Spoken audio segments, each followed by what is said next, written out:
right, everybody, what's the status? We're sitting here with Shawn Michael. We got special guest star Kyle Trivisonno, founder of EcoTech Industries. Man, why don't you tell me a little bit about it?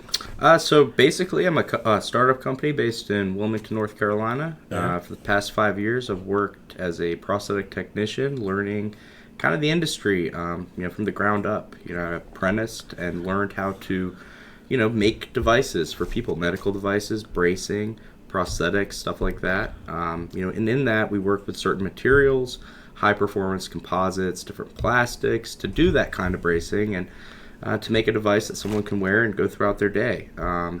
That's amazing. Like that sounds like so you impact a lot of people's lives. We get to do what we can. It's going to work is always fun. It's a challenge. I like to say it's kind of like art class and workshop. If you were to blend them together and make like a really cool job, we were able to really impact people's life. It's like critical problem solving with tangible results you can feel, and you get to be a part of that whole process. And I've been fortunate enough to get into the industry and kind of work my way up as an accredited board certified technician. And in that, I always had the entrepreneurial mind. I've always made little tinker fixes to my problems I run into. I think a lot of time that's just how I think. You're always looking for a solution, and if you have a solution that's good enough and people want to use it, then perhaps you can make money with it. That's Absolutely. kind of the whole idea of an entrepreneur, right? You're constantly looking for problems people have and trying to solve them in a way that's implementable and actual and you can produce results. Absolutely. So with that, I've kind of identified carbon fiber as one of the biggest pains as a technician. To work with the material, you have to cut it out, grind it. And it's hazardous. It's a hazard for your health, and there's also carbon's like a skin irritant, worse than fiberglass. So if you've ever worked with fiberglass insulation, that stuff that you get on your skin and it's itchy and it just gets into your pores and it's not fun. Well, carbon and fiberglass are conventional materials we use every day to make traditional prosthetic devices. Here's a carbon fiber device. We use carbon because of the tensile strength and the properties it has. There's a lot of energy return. It's really strong, but at the same time, because the tensile properties are so high, the impact strength of carbon is relatively low. So if you were to hit it on the ground and kind of stub a toe, so to speak, and the socket hits the ground on impact, a lot of times you can see device failure. It'll start to delaminate and you get moisture in, and it's just no good. So I said, well, let's learn why we use carbon and let's look and see if we can find things that might be better or more suitable, something maybe a little bit more flexible that might be able to give with the body. The high tensile properties make it really rigid. So when you're thinking of something attached to someone's body, you'd want the natural flow and the gait to be able to be. This is actually a left. What is it? A right leg or? It's a left. So that'd be his kneecap right there, and the back of his knee. From there, you'd have components, endo componentry. So a foot. If he was doing different sports, Mark, my friend that I made that for. He has a running blade. So you actually made this for somebody? Yeah, it's a buddy of mine in Wilmington. Wow. The first prototype I used with this patent pending alternative material. He put on his blade when he was first starting, really getting into 5K races. Wow. You could feel the difference. They're actually dead on. The weight is the same, surprisingly. Is it? Yeah, the weights are exactly the same. I think they're a little bit kind of redistributed. It's all a trick of the potatoes then. Yeah, the plates on the bottom are different, so, it's hard to tell exactly apples to apples. Yeah. But, that's also a prototype, so there's a lot of overlapping. You can even see within the lamination. I was trying to illustrate some things for one of the patents we were filing. That's why it looks like it does. Since then, I've been able to produce a scalable material that is similar to what industry standard technicians use. Sweet. So this is 100% hemp fiber. What? Well, I started looking into material science and learning about why we used carbon. I got to look at natural fiber. And I said, well, all of these things around us, plants, they've been here longer than us. Yes. And they've lived on this planet longer than us and created defense systems and ways to survive, right? So let's tap that. Let's look and see what we can find in nature to do things today. To solve our problems. It's kind of funny. Sometimes kids will joke, when they see a prosthetic patient for the first time, they'll say, well, he's missing his leg. You should probably grow him a new one. Well, maybe we did. Not necessarily the way you would have conventionally thought, but Damn. perhaps you could.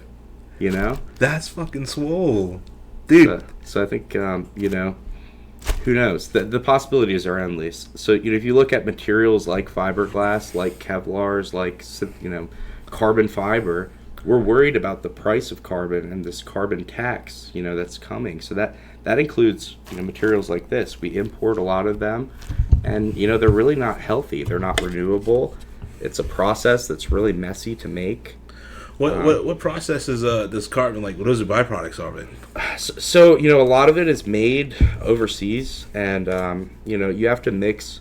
Basically, to my understanding, and the best way I could explain to you is you take a lot of really caustic chemicals, you mix them together, you heat them, and then there's like an extruder, similar to what you'd see as like an injector in a car motor. Okay. So you push it through this one point, and it pulls these carbon ribbons just out. And there are people that yank the ribbons from it. And I've seen a video before. I mean, I'm sure there's probably some of carbon fiber production. It's a messy process. And with all that, if we use something that's a natural textile, perhaps our farmers can grow them here. We could give them something to replace tobacco as tobacco's kind of transitioned out of the South and the Mid-Atlantic.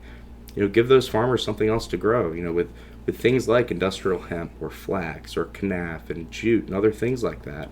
I could see really the development of a multi-cycle grow system where we're growing maybe one to three different crops depending on where we are. That's amazing. So here's some hemp fiber. Here's what it looks like. This is degummed. Degummed. What does that mean? So it's a process has been done on it. A friend of mine, Mike Long, Renaissance Fiber, he gave me this stuff to kind of play with and look at. He's a Wilmington-based company that's working on different processes to kind of implement the supply chain. And Renaissance Fiber. Yeah, they're a Wilmington company. Him, another guy named Guy Carpenter and Bear Fiber. They're really excellent. It's excellent that I'm so close to them. They're both around the Wilmington area. So there's a degumming process. It basically takes the resins off of the plant, and you're left with kind of like a roving, similar to what wool or. That's what it looks like. Yeah. Yeah. That's exactly what it feels like. So from there, you'd have a combing process and a spinning process to create a textile that you could work with. From that, you create a composite matrix of materials that you use to make devices or whatever you'd like. So this is this or is exactly that's crazy.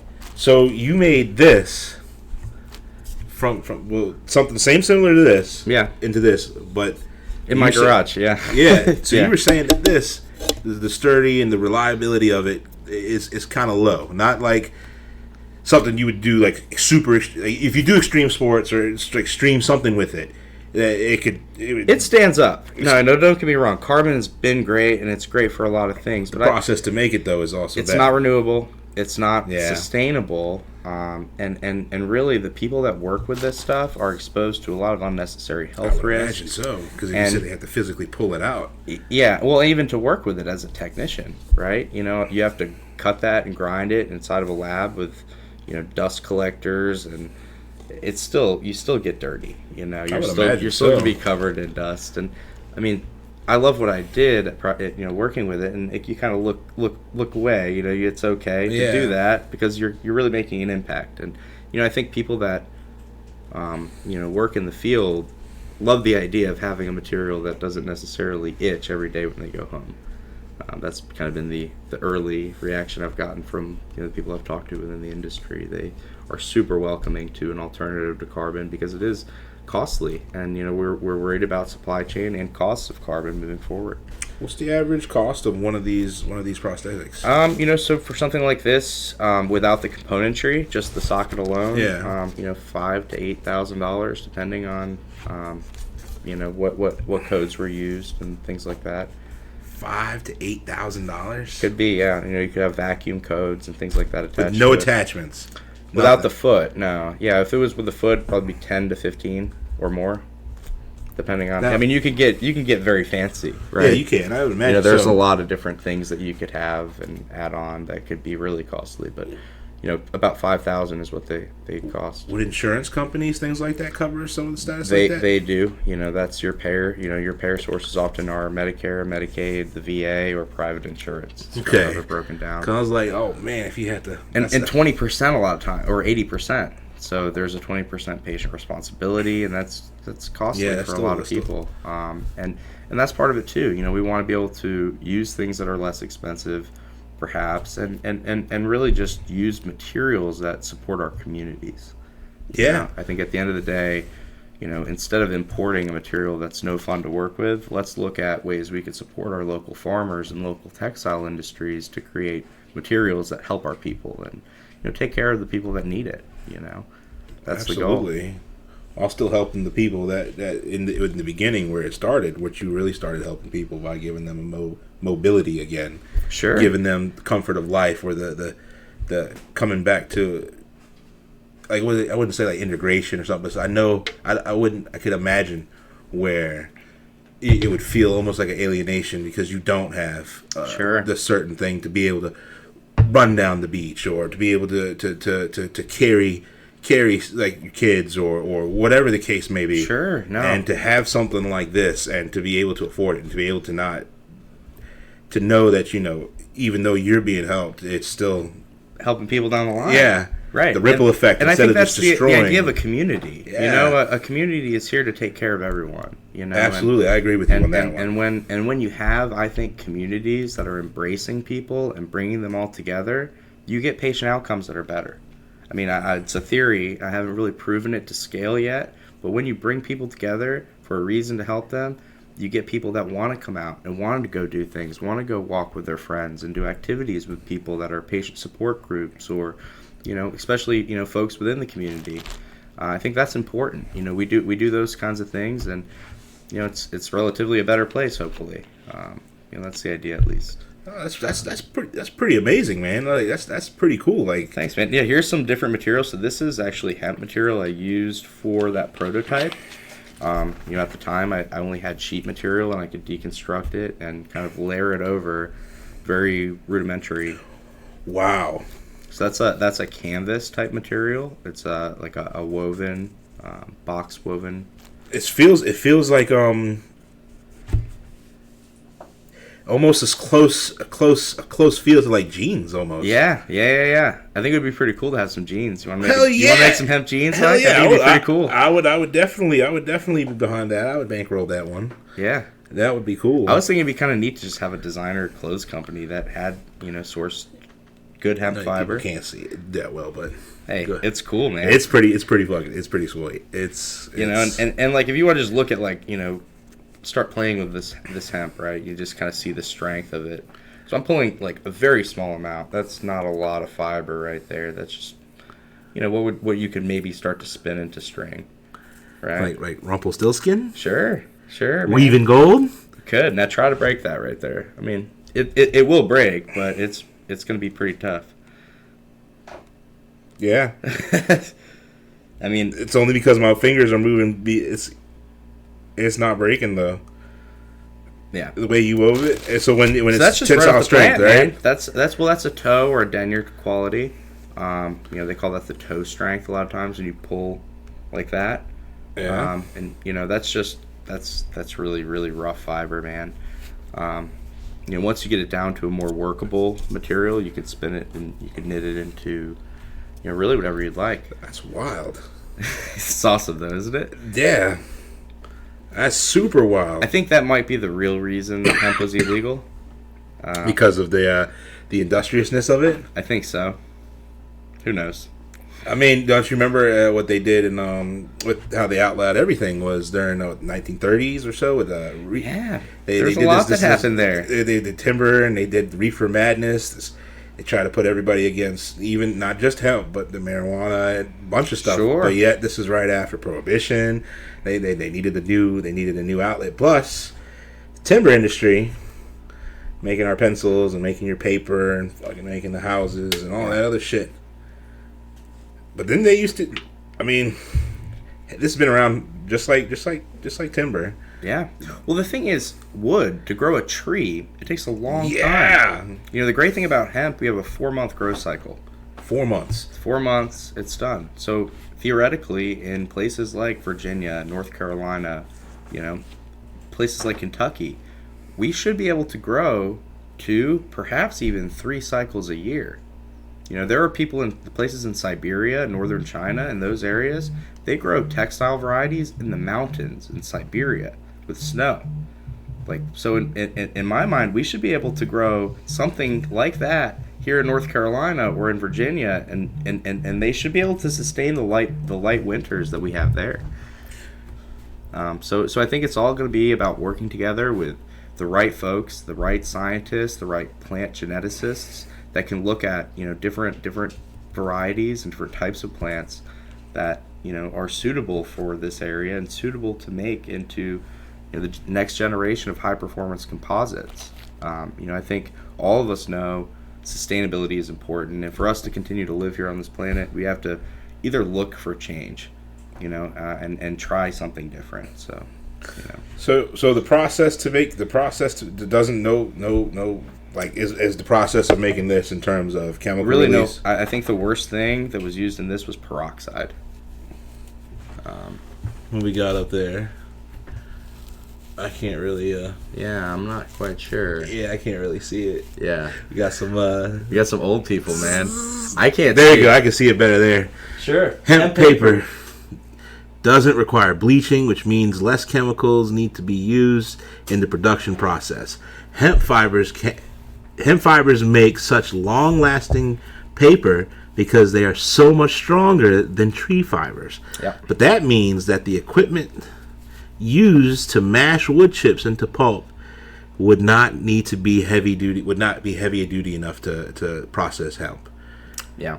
So that's the supply chain issues and things that we're trying to address here. So how do the process, if it's they exist, we license them from other people that do it. The rest of the world uses hemp for a lot of things. So do you think we don't here?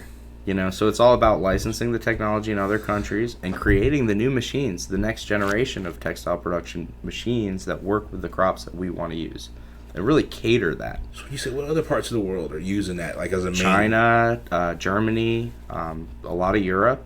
I mean, if you look at Europe, in Germany and most of Europe, all cows are fed on hemp protein.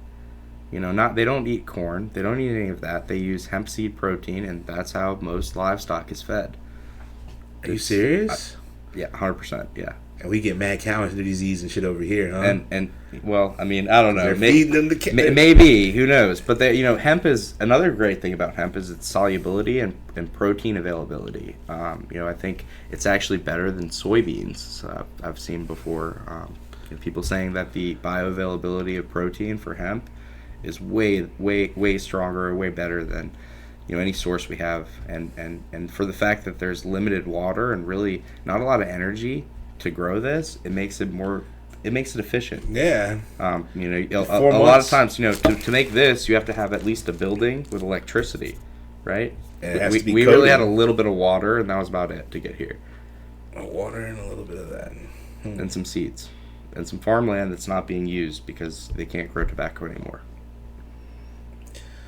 So hopefully, everyone can work together and really see this through, because I think there's a potential to help a lot of people here in the United States, but also in other countries. There are a lot of developing markets and or places that have need, that they don't have the kinds of resources that we have. So it's our job to go look and try to address those issues. There's some folks I've been working with from NC State and UNC called Open Gate Prosthetics. Open Gate Prosthetics? Yeah, they identified that there's only 5% of above-knee amputees that use prosthetic devices across the world, and I think that's not great. I think we're not doing our jobs that well if only 5% of the world has access to prosthetic devices if they're above-knee amputees. So working with them, we're looking at perhaps working together to source local textiles in these areas and then teach them casting and prosthetic techniques to make a device and then use locally occurring textiles, or even bring hemp varieties there that they can use in a process to make durable, lasting medical devices versus a plastic that degrades under UV exposure, which if you're in a developing area or if you're in a place of need, you're in the sun and you're wearing it every day. Yeah. So if we give them something that's comparable to carbon, that's a fraction of the cost, that they can grow and then potentially have the ability to sell material and sell, have something add to their GDP. That's a great it's a great idea. I think it'll be exciting to work with them in the future. So how exactly would one wear this? So they'd have a what's called a liner. Okay. It's basically a silicone. You can imagine it to be a sock that goes over the residual limb. Okay, yeah. So you'd roll on the sock, and then they'd put their limb into there, and there'd be a sleeve. It's a suspension sleeve that holds everything on, kind of like a knee brace would look like. I think on that Riceville Beach article, the second page, Mark was in there running with his dog Riley. I was reading that. I was looking at it. I say we could show them. You were featured in an article. Yeah. Oh yeah. Riceville Beach Magazine wrote an awesome article in January. They wanted to look at different things happening in the hemp industry. There's a lot going on. In CBD. That's the new thing, right? Yeah. I think there's a lot of promise and a lot of cool things that are coming from that. But what worries me is to see, what happens 2, 3, 5 years from now when you see more corporate interest in the CBD space and the hemp space. Yeah. It's gonna be difficult for farmers to continue to grow and be competitive with these large scale operations. Their cost per acre just puts them out of business. So as that happens, it's gonna be critical to transition and have a textile that they could go to and look to, because it's not going to be viable forever for mom and pop farmers to grow CBD when you have people like Coca-Cola and Levi's and all of these guys that are, positioning in this space. So everybody's making a move right now to get into. Yeah, there is a lot. There's, it's a fun industry. It's a fast-paced industry. There's a lot going on. And, I really think it's just cool to be able to do something and help people and do what you love. I think that's the key. If you say, you live your life trying to find a purpose. Yeah. If you can find a purpose or what you're passionate about, then you feel like you never worked. And I love to be able to think that, hope that I do that, and live my day every day. Do the best, golden rule. That's all I got. Do the best that you can do. Right. And as long as you never let yourself down, then you fucking always come up out on top. Right. Always will come out on top. Even if you fail, if you will come out on top because you never let yourself down. You learned a lot along the way. Yeah. The process and everything else, that's the fun stuff. Absolutely. That's the really fun stuff. That's awesome, man. So just out of this, you may you spin it into a yarn. It's yarn making 101. That's swole, man. Yeah, there's you could probably find some videos that show hemp fiber production, or we could link some in the description as well. Yeah, definitely. I'll link your site there. Link whatever. Sure. If people want to reach out, if anybody like amputee themselves and they would be interested, I'm sure that you'd be more than willing to work with them or help them out or point them in directions. It's kind of right now where there is FDA regulation, but it's fairly not that difficult. It's what they call a Class 1 FDA device. Okay. But there's also a pathway for L-code designation. Okay. That's kind of specific to orthotics and prosthetics, which is kind of nice. I'm working with a commercialization team. They're based out of Raleigh, the Triangle, North Carolina. They work with a lot of university-based spinoffs most of the time, but they've been really awesome in helping me, identify a strategic plan to go to market. Yeah. Go through the fundraising, do the things the right way. I make legs, and before I did that, I was a janitor. So I I don't know that side as well, but it's been an awesome experience to be able to learn it. I've recently went through NC Ideas Labs program, which is an accelerator where they look and kind of teach you these skills, how to talk to people about your ideas, and and really understand what it is to start a business. What does a business even mean, and identifying what problem you're solving and say, is this really a problem? A lot of times you think you have a solution for something, but maybe there isn't a need for the solution you may have. And in the process of going through those accelerator programs, it's really fun to see, companies and just opening your eyes to different things you might not have thought of. So it's been really fun. You know, the That's past pretty 6 cool, months though, have been man. really, really cool. I mean, like you say, you sound really passionate about it. You know a lot about it. I mean, it's not like to make something like this, you would fucking have to know at least what. Well, I mean, it's a lot easier than you think. You know, I mean, If I was to go try it and it's just hard. read it, if I was to look, I'm gonna watch a video on it. I can't Yeah. make it. Well, you Like, know, it's all about taking a cast. You know, if you can Yeah. take a good measurement of someone's anatomy, you can then know and understand how it works, the physics behind it, what you want to do to create a device that fits them, so that they can suspend it to whatever foot, whatever's going on. That doesn't matter. It's all about getting the fit right. If you can fit a prosthesis, you can make a socket that works for somebody. You know, the rest is easy. You know. So you saying how strong? How strong is this? It's strong, man.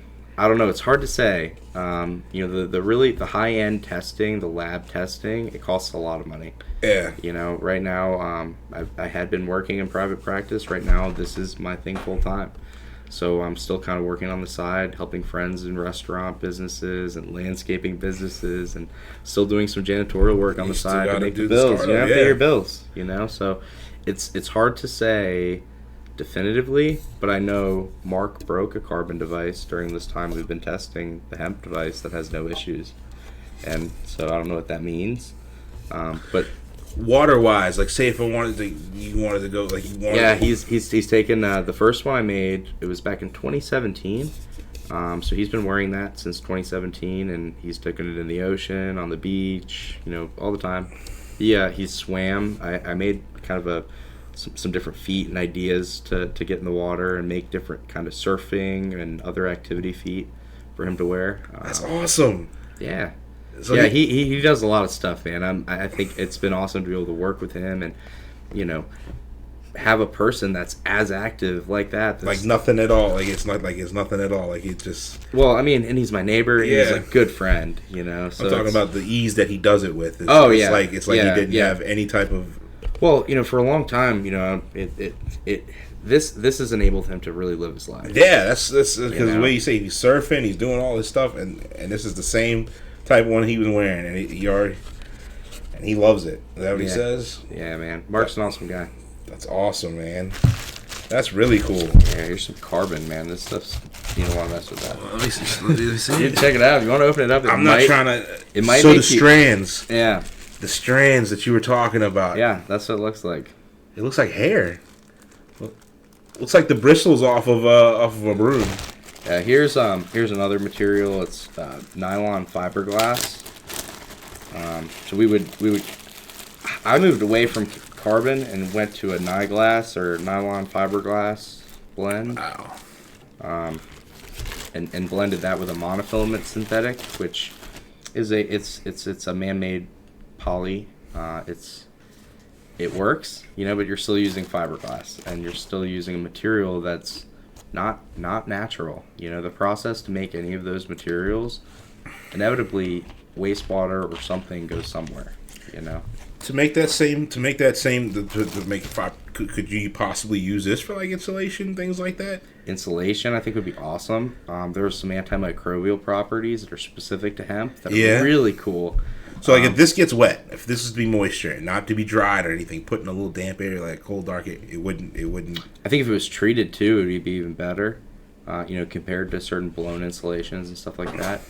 There's some people that have done some cool houses. You know, they're using hempcrete, so the hurd. So what's left over, the core, the pulpy center, Yeah. the shiv or the hurd sometimes. Yeah.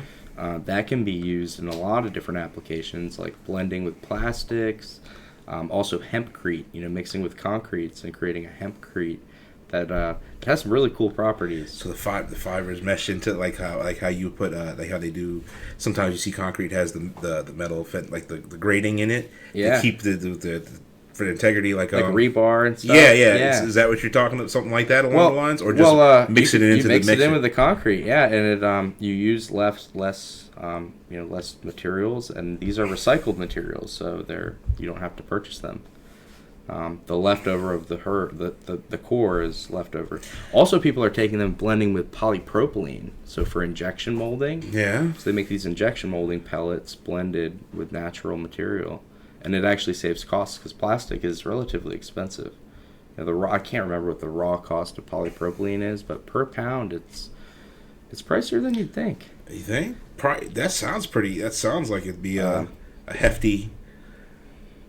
Everything comes with a hefty price tag, especially when it's energy. Yeah, it comes down to especially energy. So right. So if this grew with just sunlight and a little bit of water, nobody could tax, and nobody had to really do anything for textile crop. I mean, you take off, and these things are taller than you by the end of the summer. That's crazy. Yeah, and they're like long, stocky crops. They're not what you would think about as like a hemp plant. Yeah. Yeah, it's more of a stocky, tall plant. But yeah, I think it'll be really cool. Moving forward, there's gonna be a lot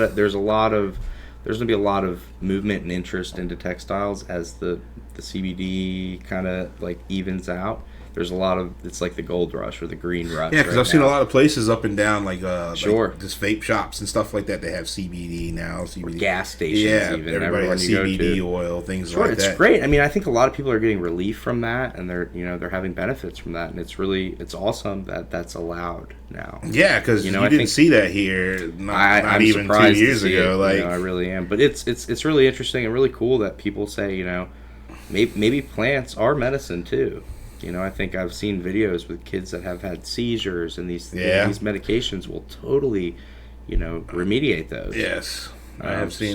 So I mean, I don't know a lot of who knows about fake news nowadays, but I've seen quite a few, and I've friends and people that have children and things that have these kinds of issues that have found a lot of help through that kind of solution. So I think to each his own, and if the government and the states want to make things legal, it's their job to do that if they like.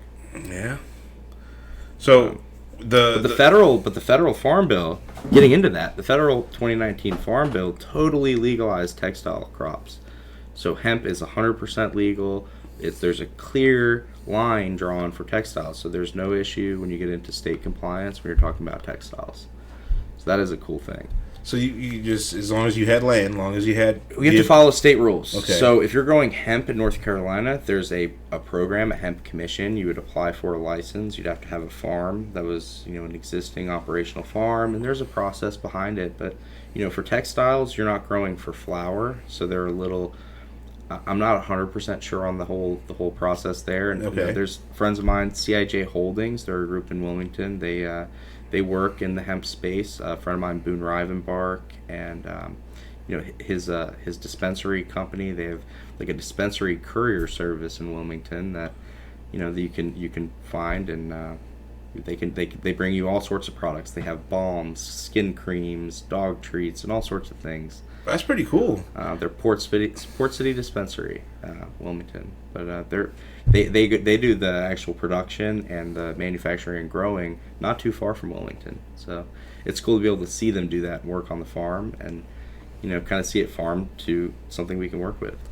That's pretty cool. You say dog treats, because that's funny, because I give my dog I got CBD treats for him. Oh, awesome, man! That's cool. They promote the joint health. I did some research into the thing beforehand, and yeah, that's awesome, man. It's a lot better. It's like, it also does for his allergies too. It also helps out with that. Yeah. It helps out when he doesn't bite. Yeah. They kind of like scratch. Yeah. Things sometimes dogs do. Sure. Yeah, he's cool. just sitting there chilling right now. He is relaxed, man. Yeah. I wish I could be a dog sometimes. Yeah, that would be cool. Yeah. That would be cool. Be a dog to a loving. Oh yeah. Yeah. You never know where you get to go, man. Yeah, you right? never know. I wouldn't want the. So they can make this, like, they make hemp soaps, things like that too. How much? There's all sorts of things. You think that the FDA now, the jury's out, man. You want to like get into some gray area law? I'm not the best. I'm not a lawyer. So okay, I'll have to we preface say that. that. Yeah, not a lawyer either. But I think it's interesting right now, right? The FDA kind of has this gray area where. Anything for human consumption is like, what's the law? Like, now it's legal through the Farm Bill, because the Farm Bill created legally CBD federally with if it's under the regulations, the 0.03% THC and all of that. It's all compliant. But if you have a compliant material, then can you add that to a food? and is that then become FDA regulated space. So, there's a lot of kind of posturing, and I think within the next year we'll find out a lot more. I think there's going to be legislation and a lot of stuff that's passed, and right now it's best to kind of look at your state law and kind of make a decision based on that. And understand your laws and how they work before you do anything. I'd say. Yeah, I'm about to come help you out, man. Come down, dude. Come on, man. Come down. I would love to make something like this, dude. Because then the possibilities. If you can make something like this, you can make anything. Then, if you're using fiberglass, which we use fiberglass for quite a bit, we make a lot of things: boats, RVs, showers, building materials. There's lots of things you can make. You could even get into higher end ballistics and really, really high performance. That's what I was thinking.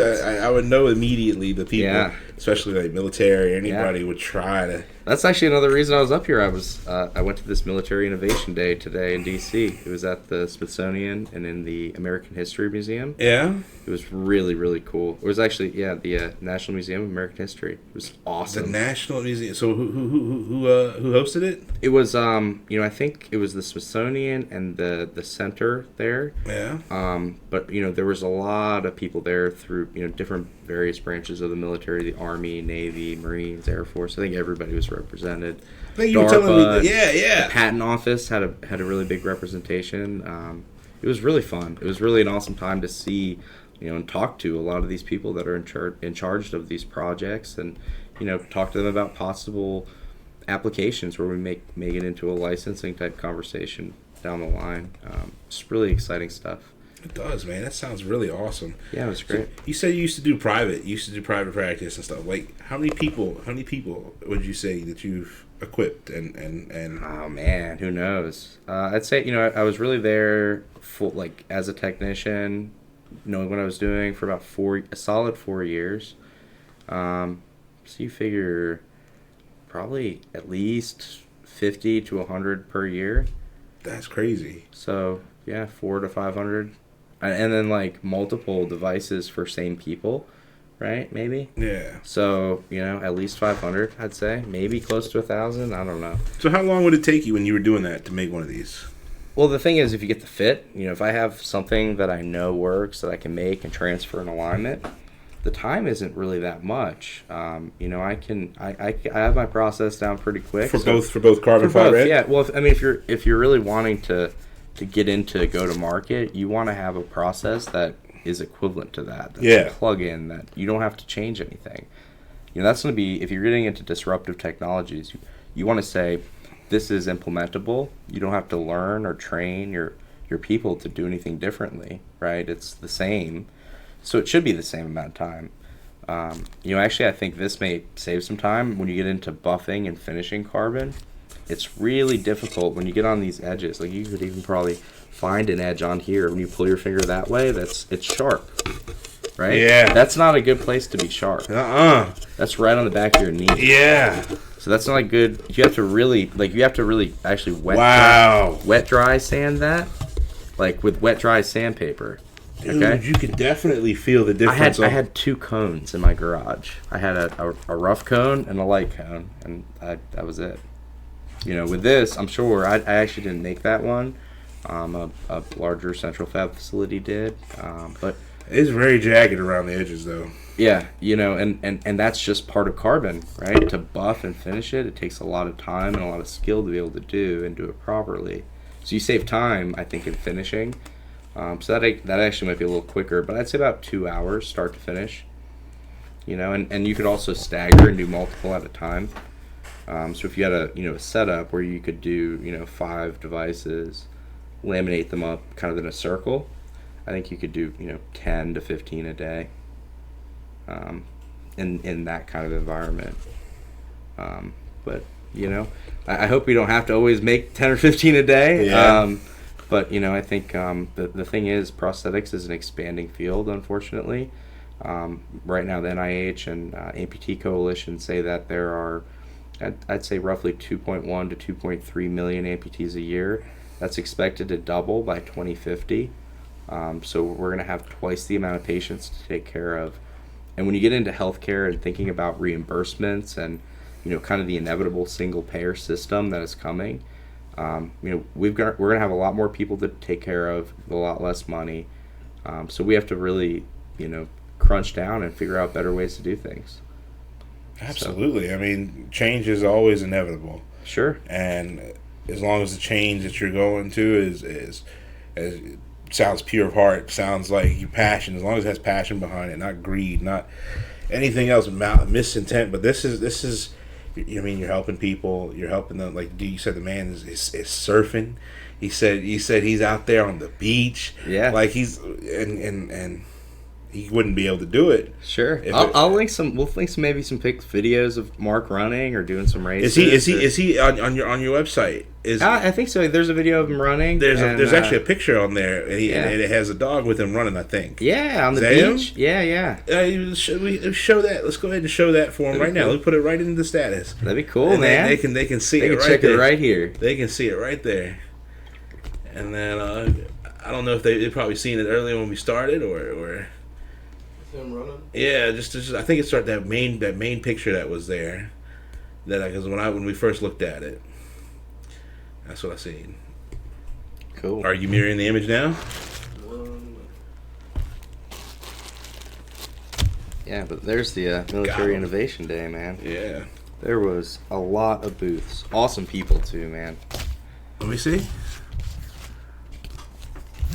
Military Invention Day. Inventions for the Armed Forces, Innovations for Society. Mm-hmm. I got the picture of Mark and his dog up. Not bad. They can see it now. Okay, cool. We can't. Awesome. I've seen it, and you know what it looks like. So yeah. He's running on Riceville Beach. That's pretty cool. Man, he can run on the sand, too. That's amazing, cool. Dude. Like, I can't walk on the sand. I tell you, I sink. Like, it's funny, man. I've seen so many people fall, too. Like, when people get into the soft sand after, like, we play, like, volleyball or throw football. Like, if you get your feet, you get kind of stuck in the mud sometimes. It's fun, though. It's pretty cool. So they had everybody. They said it looks like they had a Shark Tank thing going on there. It did. I could not get a part of that. I was trying to get in on that competition, but I think they had already done some part of the process. Okay. So I wasn't able to get in the Shark Tank pitch, but I got to talk to a lot of awesome people and do the Shark Tank pitch a lot of times. So United States Patent and Trademark Office, Association of the United States Army. Yeah. Air Force Research Laboratory. That must have been swole to see. Dude, all it was that. awesome.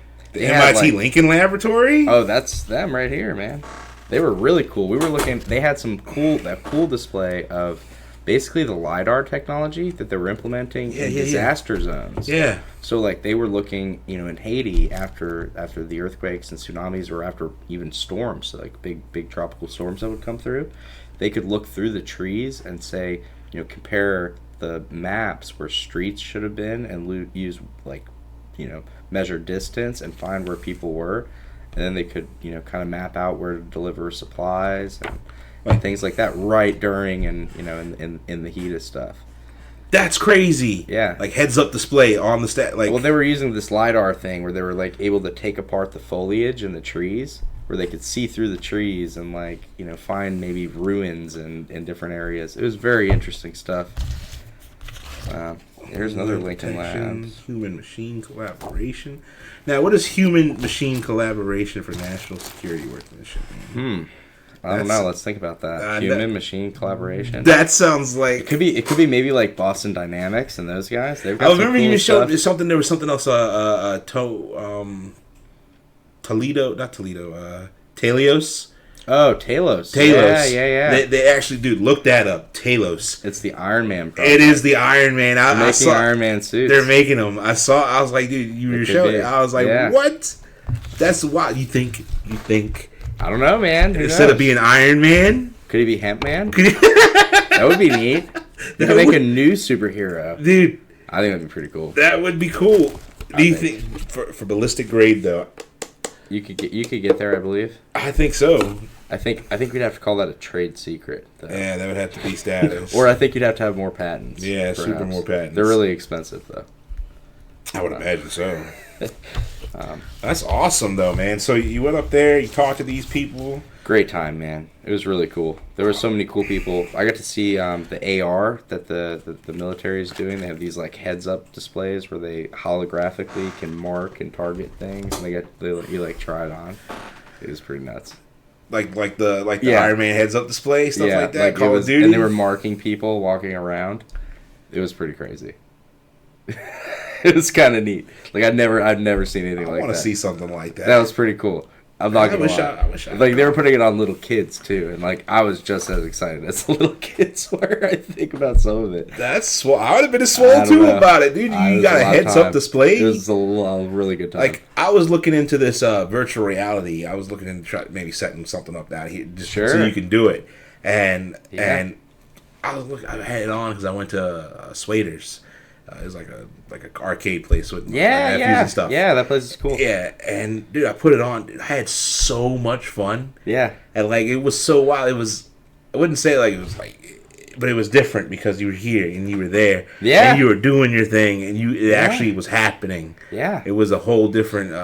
There were some guys that were doing something for one of the branches. I don't remember exactly which, but they had basically 360 cameras all around a Humvee. And they adjusted to the terrain change so people wouldn't get like motion sickness while in like a crazy bumpy environment. It was nuts. Like the inside of it was like panels of screens. So that way everything they saw was just panels. Like they were 360-degree vision. Yeah, but they were like 4K right away, and it looked like real life, but they were totally encapsulated, and you couldn't tell the jarring. Like they took that out of it, so you were able to maneuver your vehicle without any kind of movement of the visual output of the inside of the vehicle. It was nuts. Then they also had wheels that went from wheels to triangle tracks, where they were like tank wheels. Yeah. But they were triangles, and they could change while they were driving to triangles to circle wheels. That was really cool. They had those there. Talk about all-terrain. All-terrain wheels. They said it cost $3 million. I asked how much I could. They were 20s, man. They were 20s. They fit on the Charger. Like they said $3 million. I was like, could you come to my garage? Maybe we could put them together. He was like, I don't know, maybe, but we'll see. I don't think so. Maybe stuff takes. They're pretty cool, man. Like, you probably pull those up too on link on the description. What is it called? I don't even know. It was, I think DARPA had funded part of it, or it was a group there that was working on them. I could probably tell you on the thing. I remember where their booth was. They were right by the front. They're gonna be one or two. Reconfigurable wheel track from DARPA and Carnegie Mellon University. That's who it was. That was pretty nuts. That was another really cool thing I saw. But that sounds really wild. It was the coolest thing I saw there, I think. That was like like I wanted the most. I would imagine that sounds pretty sweet. Like you'd from your truck? Yeah, you'd be unstoppable. Like not unstoppable, but I mean like but you could ride on a street. Yeah. And then you immediately turn over and say like I want to go up that hill right there, but not fuck up the like it was a tread, like because it's just going to tread over the top. It's not going to dig in, and it was the craziest thing I'd ever seen. And the guy was awesome. So was it like I was talking to like the head technician of the project. So was it no air involved or anything? No, it was like a tread. So it was a tread that could actually fold back out and then come back in. Like I probably should like a retractable. Phone. Maybe, I don't know. Did you take a picture? Or were you allowed to? I don't know if I took a picture. I did, actually, I think I did take a picture of that. Cause that sounds like some What was its name? It was Reconfigurable Wheel Track, DARPA, DARPA, and Carnegie Mellon University. I was just looking at the Reconfigurable Wheel Dash Track. Yeah, Reconfigurable Wheel Track.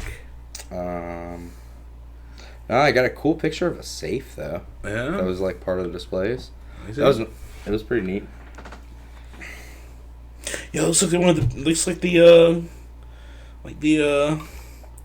Them super payday phones. The payday Yeah, tablets. it reminded me of like a one of the movies, like the Ocean's 11. Like it's all these things, and they had the Batmobile was there, the 1989 movie, I think. Oh yeah, that was You gonna show it for the people or no? All right. That was pretty cool. I want to see it. Yeah, we can't show Yeah. it because it's gonna be copyright status. You can see it. Is that what you saw? Yes. Wheels that reconfigure to triangular tracks to instantly operate What? over different types of terrain. RWTs can change from wheel to track and back again within 2 seconds while the vehicle is in motion. Wheels permit fast travel on hard surfaces while tracks perform better on soft surfaces for instant improvements to tactical mobility and maneuverability on diverse terrains. Pratt & Miller's multi-mode extreme travel suspension system aims to enable high-speed travel over rough I think they're gonna show the thing with the camera. Yeah, in that's what it this, looks too. like. Here, It's pretty cool, man. that's the old school Batmobile. That's sweet. Yeah. short travel suspension of 4 to 6 inches, and a novel high travel suspension that extends up to 6 feet, 42 inches upward and 30 inches downward. The demonstration showed off its ability to tackle steep slopes and gradients by actively and independently adjusting the hydraulic suspension on each wheel of the vehicle. Dude, that's crazy. Yeah. Pretty nuts, man. That wheel was awesome, though. I asked them, they were like $3 million, how much they cost. $3 million per wheel. No, I think he said for 4. Uh, What a deal. you know? Yeah. Maybe you buy 4, get 1 free. I don't know. buy 3, get one half off. I don't know. That's what it $3 is. million. It's a lot of money. Hell yeah, it's a lot. It was of money cool for though, it. man. It was really That fun. does It was sound- fun to see all the cool tech there, and then they had a lot of displays too. That getting kids excited about STEM, getting them touching, hands-on stuff. I mean, that's what it's all about. Getting the spark. When kids are young, saying, "Hey, this is something that's awesome. Maybe one day we can be able to do these cool things too." And I think that kind of hopefully it makes it better. It makes the kids make even cooler stuff for the future. We're here and we can make what we think is cool, but They I'm always interested in see what they think is cool because they're going to be buying it later on anyways. Yeah, so. they say that we're just borrowing it from our children. The world. Right. We don't own the world. Nah, it's We theirs. just borrow It's their it from our future, children man. Not ours. and our grandkids and everyone Sure. else. That's funny. That's awesome though, man. That's really amazing, dude. Like all the stuff you're doing, like, and It's having the right team though, man. Yeah. It's not me. I mean, everybody around me. Mark, the Even Ag Tech Adventures friends. Yeah. And being able to talk and show. It's a fun time, man. It's cool to get to talk about what you like, and I appreciate you having me on the show. dude, I man. appreciate you coming out here, man. Dude, thanks, Thank Mike. you so much, Dude, man. it's great to hang out and talk, man. It's Dude. good to see you. Absolutely, it was, dude. I appreciate you coming on, man, talking about the status. dude. Anytime, man, and I love to keep you posted as things kind of Absolutely, I progress. think. What would you say if I came down there and to check out your status? Sure. And we Yeah. We We're, not maybe see the exact problem, but see what would happen, how you make something like this. Yeah, absolutely. Like man. what the process would be. Sure. Get Mark. We can even show him like a Yeah, that'd be awesome, do the dude. whole thing. That'd be awesome. I think it'd be great. I think it'd be great for people to know how it looks and how it works. Absolutely, I You think know? I'm interested now, just for fucking seeing what you said. This turns into that. That's amazing. Like, Yeah. and plus just to see that you know how to make something like this. And the process behind it, I want to see. I would like to see. It's the whole thing, man. It's fun to do. So I'd love to show you, man. Come on down anytime to Wilmington. Not bad. We might have a lab too in Greenville, perhaps. Okay. Talking to East Carolina a little bit. We'll see how that goes. But All right. maybe one day we go to Greenville too. We'll see what's up. Yeah, sounds good, man. Yeah, man, absolutely. Like I said, I appreciate Hey, it thanks again, dude. Absolutely, for man. Sure, for sure. That's like I said, everybody. This is What's the Status. It's Shawn Michaels, special guest star Kyle Trivisonno, man. I really appreciate Thanks, you coming out, buddy. man, Thank you. talking about this, dude. Sounds like some innovative stuff that you're doing, and Thanks, buddy. I wish you all the best, man. I hope that this does sounds game changing. Yeah, it could be. Yeah, Hopefully, man. At the end of the day, make better world, make a better planet. Use stuff that's more renewable. yeah. You If you're know. passionate about it, dude, you Yeah. can, like I said, as long as you never Sure. let yourself down, Sure. you can never. Even if you fail, you'll never be. Yeah, words of wisdom. Yeah, Yeah, you'll never ever. You do your best. yeah. That's You it. do your best. You never let yourself down. Sure. sure. That's awesome. Well, Thanks, man. yeah, absolutely. We'll catch you guys later on the next episode. Appreciate you guys watching. Yeah, take it easy. Take This care. was the status.